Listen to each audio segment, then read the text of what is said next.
Welcome to We Make Children's Books, the podcast that takes us through the imaginative minds of children's book authors and artists.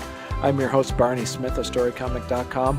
We're excited to have with us the internationally acclaimed and talented creator of Cicadapocalypse, Roger McMullan. Did I say that right? Cicadapocalypse? Did I? Yep, Cicadapocalypse. Cicadas and apocalypse combined. That's right.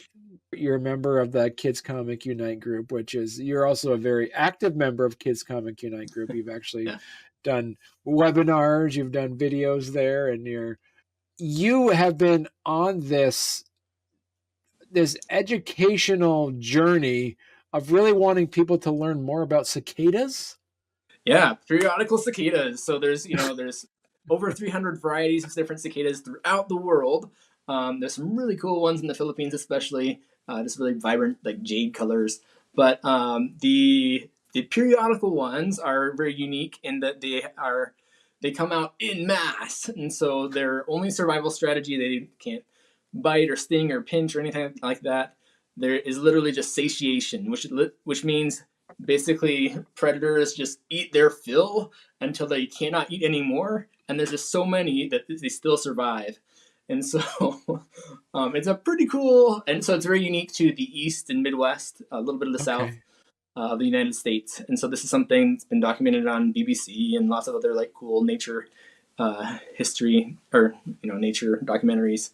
And so pretty cool phenomena. I was there in DC area for Brood 10. It's written Brood X, but that is Roman numerals. And so I was there in 2004, and it was pretty fantastic. And so then 2 years ago, I went again. Our family went out. We're in Utah, and we went all the way out there to go see the cicadas.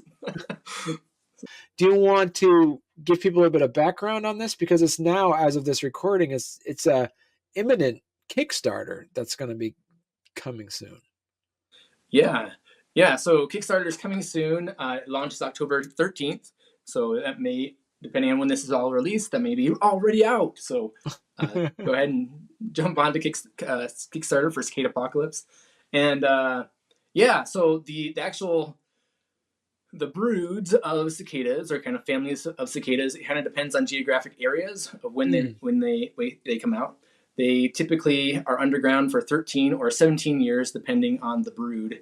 And if you just type into periodical cicada on Wikipedia, you'll find a big map that shows all the different years that they're out. But 2024 is a really big one. It's two different broods. It's 13-year cicadas, and that's more in the southern U.S. or southern half of that U.S. And then there is that's brood 19. And they're 13-year cicadas. And then there's also brood 13, which is also confusing because of 13. Anyways, it's a 17-year cicadas. They're in the northern part, and that's mainly like Chicago area. So it's Illinois, a little bit of Wisconsin, and Iowa there, and a little bit of Indiana. And so all those will come out all at the same time. And so it's like a pretty big geographic region that's coming out in 2024. And so for that, I'm really excited. Again, in 2021, I made this Cicadas Don't Scream, and I actually have the book right here. We made this activity book for kids. Okay. And that was a lot of fun. It teaches a lot of educational pieces through comics, but also through there's worksheets. There's you can make a little 3D cicada. There's a diorama you can cut out and make. So there's lots of really cool content there. I will post up some of that on the website that you were just on. And so in Brood 10, which was 2 years ago, 2021, right. There was, we're in the Baltimore and DC area for Brood 10, and there was just, people are really excited and also a little bit weirded out. Some people are really scared of cicadas, and so I took that fear of cicadas with Cicadapocalypse. It's very kind of a campy, terror, horror movie. And so taking that, so hopefully the people who are afraid will at least look at it and be like, what? This is how I feel. And then from that, we kind of go through this story, and the spoiler alert, the squirrels that are kind of the protagonists learn that, oh wait, cicadas aren't terrifying. They're actually great food for us, and blah, blah, blah. It's not super heavy-handed of educational facts, but it does kind of review those facts at the end of the book. And so trying to take, I do have a little bit of educational background, and so trying to take that,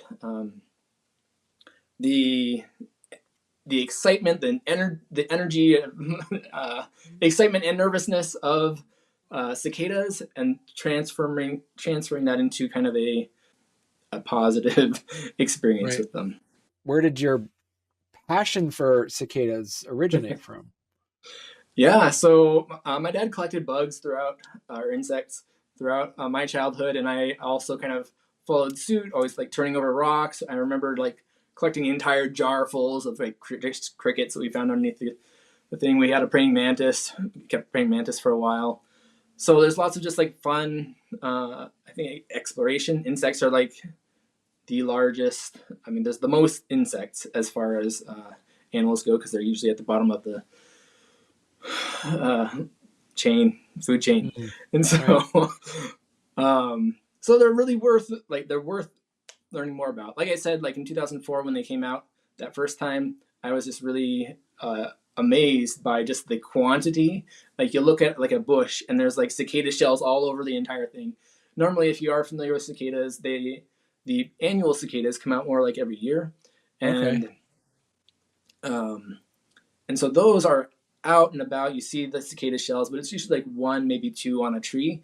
And this is just like covers. There's just shells everywhere, and exuvae is the official name, and so like their exoskeleton. So it's pretty cool, just the in mass of just how many there are, I think. And so you mentioned too that there are some annual cicadas as well. Are those like those be like we call them up here like June bugs or something like that? Would those be considered part of the cicada family? There are June bugs. June bugs are not the other closest one is like tree hoppers. If you've ever seen those, but June bugs are bigger. This is a podcast, but for those who are on the YouTube channel, you can see a little periodical cicada right here. Here's my hand. They're about an inch long, so they're pretty small, an inch and a half. So, and then their wingspan is like 3 to 4 inches. For like for normal size, these annual ones, they're more like 2 inches. They're a lot bigger, and they're a lot. They're both pretty loud, but I think for these guys, it's more just because they're in mass. They're louder. No, but what was specific about cicadas? Is it the fact that it's where people really love like the World Cup or like the Olympics, because it doesn't happen every year. So there's some sort of, there's something about the fact that it's something to look forward to and it's planned almost, or.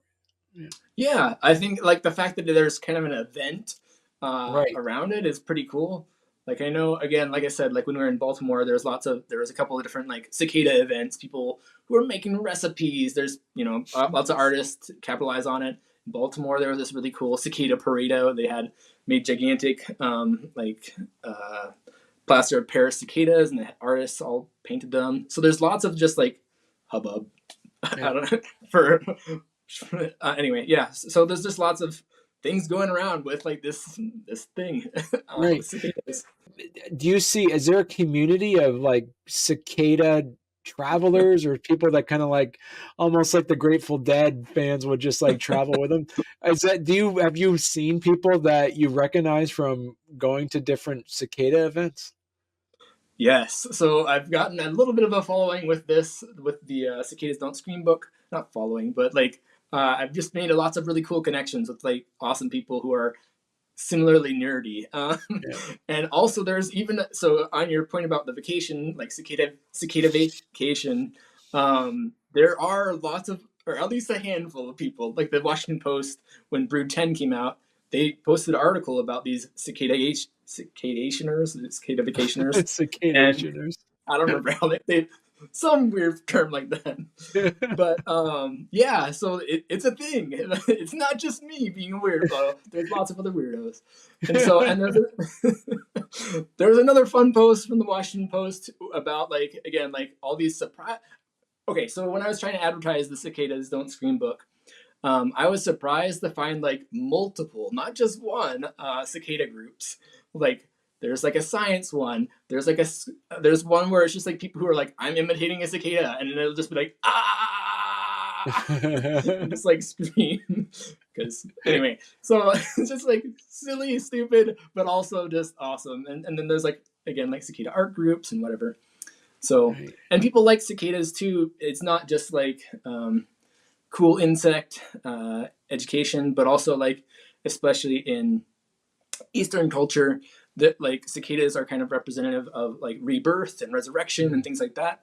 And so you can buy them in jade and buy them in metal, bronze, and things like that. Right. So there's a couple of cool books about that kind of that field. Right. So where did those number the number sequence? So where did the number sequence of that originate from? Yeah, so there was a guy, and his name was Charles Lester Merlot, and I might be pronouncing that wrong, but basically he mapped all the cicadas through like telegram and through like people just mailing in, and so he made a entire map of the U.S. and the areas that there are broods, and so there's 23 broods, and there's two that have gone extinct since he mapped those, and this was in 1907. And so since then we've kind of clung to those broods, and again, most of them are 17-year cicadas, but there are 4 of them that are 13-year cicadas. Again, one of those is extinct. Okay. And so super fascinating, super interesting. Yeah. So what would make a cicada brood go extinct?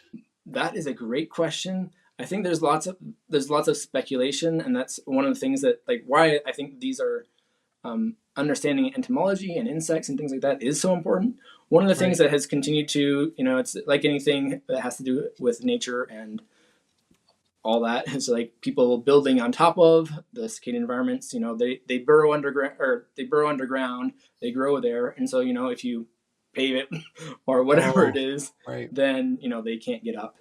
And so, or they can't get out in 17 years. And so there's that. Again, the other thing is like they're only predatory, or like their predators have full reign on their lives. And so again, their only like tactic is satiation. So just they eat their fill. And so I imagine that that's pretty high risk for being eaten easily. Right. So there's lots of speculation about like the why is it 17 years? Why is it 13 years? And part of that I think is, again, a lot of the speculation is that it's like a prime numbers, why the broods come out at different times, and that's all just some kind of evolutionary way to avoid going extinct. How is it possible to find like a 17-year cicada like before they come out? Like how deep do they burrow? Like how does that work? Yeah, totally possible. So you can, I mean, if you're in an area that has them, and like, for example, if you saw brood 10 come out 2 years ago or whatever, if you dig in like a tree that had like tons of them climb up your tree, you could probably dig, it's about 6 to 8 inches, and they're there. They're just in the root system. Yeah, so that's how they feed. So they basically suck sap for 13 to 17 years. They're alive, they just don't come out. They're still very much, they don't hibernate. They're still very much alive. They're just hanging out inside the tree roots. Yeah, I mean, it's like a grub or any of those things. Like, it's just like slowly growing, but it just takes a really stinking long time for these guys.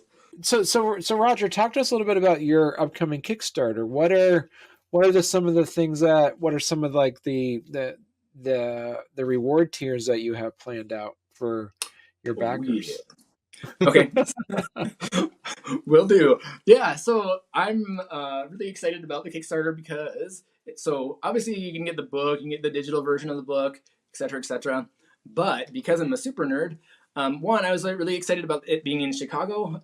Cicada nymphs kind of match the shape, more or less, of the Chicago bean, also known as cloud gate. So I modeled this after kind of the Chicago bean, trying to make it kind of that shape. So you can kind of see that here. And so you can buy that. That's one of the things that I've tried to feature. I'm excited about it because that's just a cool shape, and again, kind of that it's 3D printing. That's always fun. A lot of libraries allow you to do that. So that's one of the things. There's also a couple other things that I'm trying to put in there. What I'm most excited about is, aside from the book, is the Cicada Countdown subscription. And that is, so what that is basically, and part of the reason I'm launching now, the book won't come out until May, but which is around when the when the cicadas will emerge. The reason I'm trying to do it now is that you hopefully will, raise a couple of these things. But the Cicada Countdown subscription, basically in December, you'll receive your 3D model, you'll get a sticker, you'll get a piece of art and a letter, and also the digital copy of Cicadas Don't Scream. But what is really cool is I've commissioned 5 artists, really cool, talented artists, to have these 5 pieces of artwork. And so December, you'll get kind of like a big package to, if you have a holiday that's around there, you'll have at least that kickoff, and then it'll kind of tell you hey, there's more coming. So every month from that, you'll get mailed one of these art pieces, so a 5x7 of some cicada themed artwork, and then cool. And also a letter from a character in the book. Right. And so January, February, March, April, you'll get artwork and a letter, and then in May you'll get the book and the digital version of the book and probably another sticker. And so right. Lots of little pieces and parts, but it's pretty exciting. And again, the artists I picked are top tier. We've got a cicada portrait, we've got cicada arrangement art, and then a really adorable cicada from Sydney Hansen. And anyway, just lots of really fun stuff. I don't have it on my Instagram yet because I've been holding out. So I'm excited to do that, and I will hopefully have that all up soon to kind of tease that out. If you don't subscribe already, go to McMullenHouse.org. You can subscribe to my newsletter, and you'll get all the sneak preview stuff there too. Right. Newsletter. With putting out this book and then your previous one about Cicadas Don't Scream, did you do this for you because you love cicadas so much, or did you do this because you wanted people to learn more about cicadas? Who's the audience for this? Yes. The answer is yes. So it's one, I've always wanted to get into children's books. Bill Pete was one of my heroes. He's a children's book author, probably from bygone era. But he's one of my favorites, but there's lots of, I wanted to get into children's books. And so this was just kind of my intro of hey, you know what? Graphic novels are a really cool way to do this. Originally, the Cicadas Don't Scream book, I actually wanted to be this book, but I just didn't have the time to do it in time for Brew 10. And so I'm excited now. And we used to live in Chicago too, so it's a good mix. Right. Because of these cicadavationers, I guess they're called, are there people that are more prone to follow some broods than other broods, or are they just cicadas in general? It doesn't matter what brood it is, we'll just follow all of them. Yes, there are the cicada vacationers. That's much less common than people who are immediately impacted. So one of the things is that, again, you kind of have to follow that geographic push. So wherever the brood is emerging, people are going to be more inclined to be interested in the book, in the cicadas, right. Which makes sense, and especially for children learning. It's a great opportunity to talk about the world around them. It's they're what the crap? Why are there tons of these cicada shells lining in this tree? What's going on? And so The hope is that the book or the activity book or all the resources on Cicadapocalypse.com kind of help answer those things and help satiate that curious mind. And so you put this book together. You obviously wrote Cicadapocalypse. Were you also the illustrator as well? Yep. Yeah. So I wrote and illustrated it. I do have someone who is helping with the coloring. He's awesome. Lorenzo Palumbo. He is a fantastic colorist, and he is basically, making all the dreams come true as far as the coloring and shading and things like that. And so talk a little bit about the story. We kind of hint about it. It kind of follows the protagonist of 2 squirrels. So seeing the perspective of cicadas through these 2 squirrels. So what is the relationship between the squirrels, and how does that fit within the story of wanting the reader to learn more about cicadas? Yeah, so they're 2 squirrels. They basically wake up in spring about when the cicadas emerge, and their brother and sister Fae is kind of a prepper, and she's really excited to start gathering nuts, acorns, things like that. If you know anything about harvest season, it's that's not going to happen until the fall. But she really wants to be prepared and be ready. And Cyrus is kind of a foodie. He's really driven by just eating and making stuff. and so he is collecting ferns and mushrooms and different things to kind of make some more food with. And so they kind of go back and forth, and then the cicada apocalypse happens. All the cicadas start to emerge, and they're terrified of them. They think this is the end. And so Faye's excited because she gets to use all of her doomsday prepping stuff, and Cyrus is kind of annoyed and terrified. But then spoiler alert, they discover that you can eat them. They bump into one of Faye's prepper friends and realize, and she says basically, hey, you can eat these, they're great. And they're like, what? We've been running from these, oh man. And they go through a little Bubba Gump series of you can fry them, you can boil them, you can whatever them. And so they're really excited, and then it kind of like fizzles out. They make peace with it, and the cicada kind of closes, and then cicada nymph kind of closes out and says like, hey, here's all the things you learned along the way, and just wraps up the book. Wow.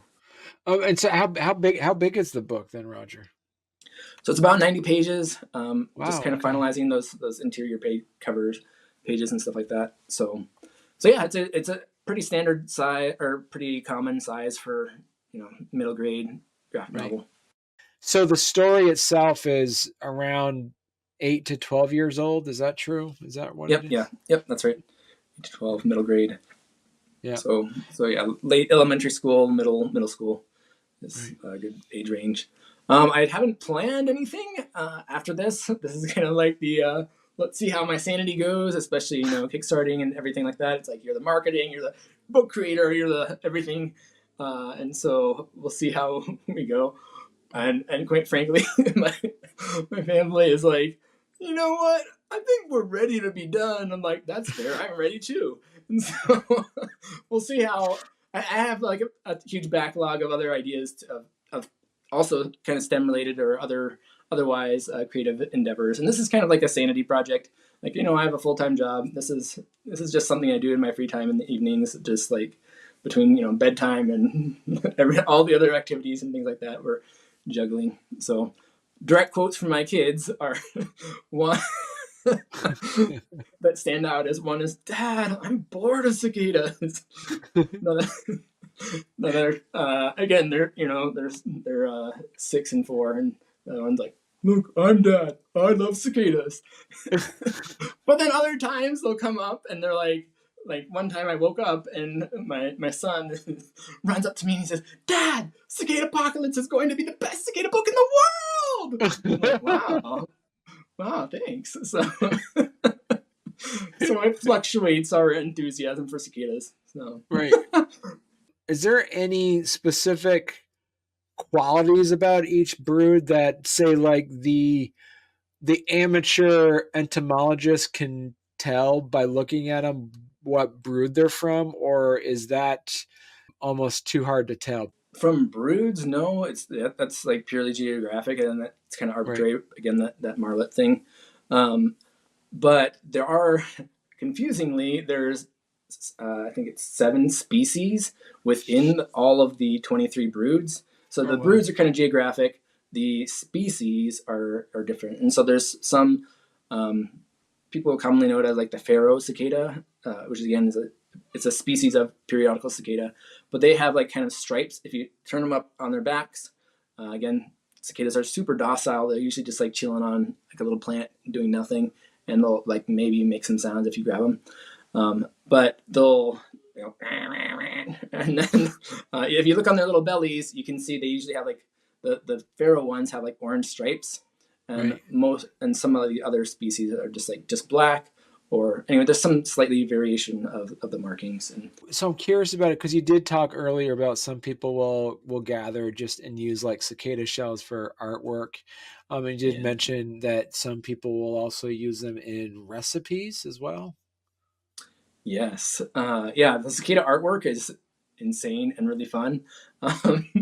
People will like spray paint them. I've seen some more like they'll spray paint them gold and they'll use them for different things. There's a Asian singer. She actually like made kind of like a little crown in her hair. There's people who will like piece them together and make like Mechagodzilla or like crazy stuff like that. So those are all cool. But the eating, so I will, one thing about the eating is, and there's, if you go to Amazon, there's like entire recipe books about eating with cicadas. I have not actually eaten them, surprisingly. There's Okay. All right. Yeah, so again, like with the satiation and like with the potential of of extinction, like what I want them to prolong their lives, and humans don't need to be an additional part of that food chain.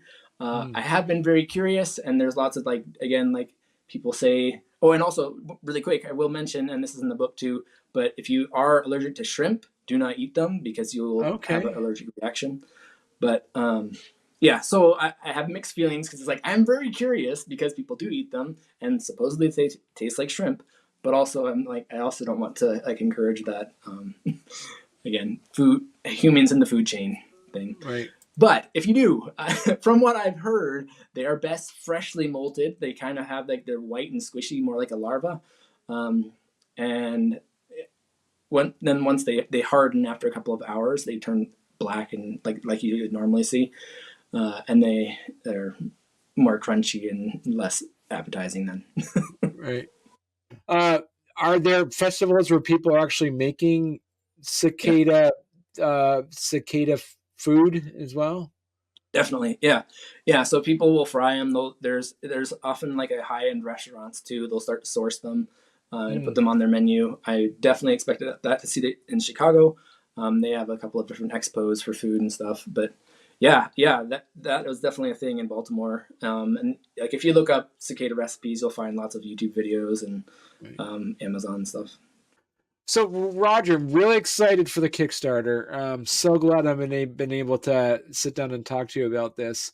It's so important, as as we were saying earlier, about children being educated on the world around them, and just we are part of the world, and it's really important for us to know what's happening in the world. And congratulations on the book. I can't wait to sit down with our kiddos and check it out. And it's the first time that I wished I lived more south, just so I can enjoy the cicadas.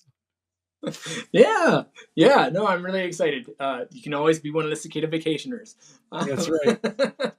So yeah, I'm really excited. I think there's definitely some huge opportunities there to educate and learn together. And again, like I'm trying to host a couple of different events in Chicago and other areas that are having these. I'm working with a couple of different people to make those things happen. And again, also having lots of content on the website, everything from like treasure hunts to again, like worksheets and different educational pieces on the website. So even if you don't purchase the book, I'll have lots of stuff, everything from like making cicada cupcakes to my son and I he's going to be a cicada nymph and I'm going to be a full cicada for Halloween. So lots of nerdy cicada themed things happening. Right. Perfect. Well, great. So definitely check it out. We'll link in the show notes on the Kickstarter page.